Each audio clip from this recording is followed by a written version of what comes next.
একটি মেয়ে বাসর ঘর থেকে তার প্রেমিকার নিকট একটি চিঠি লিখল। ভালো আছো? আমি অনেকক্ষণ ধরে ফুল সাজানো একটি ঘরে বসে আছি। পুরো খাটটা গোলাপ দিয়ে সাজানো। ওরা হয়তো জানে না আমার গোলাপ ভালো লাগে না। ঘরটাতে নিঃশব্দে এসি চলছে। পুরো দমবন্ধ একটা পরিবেশ।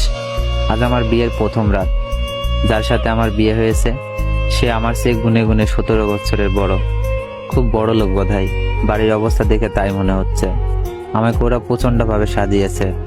পুরো শরীর জুড়ে আমার ভারী ভারী অলংকার। তুমি ঠিক এই মুহূর্তে কোথায়? নিশ্চয়ই তোমাদের বাড়ির ওই মোড়ে বসে আছো। আচ্ছা, তুমি কি খুব কষ্টে আছো? মনে আছে আমরা কতদিন ধরে এই রাতটা নিয়ে স্বপ্ন দেখেছিলাম, কত পরিকল্পনা করতাম এই রাতটা নিয়ে? মনে আছে তোমার?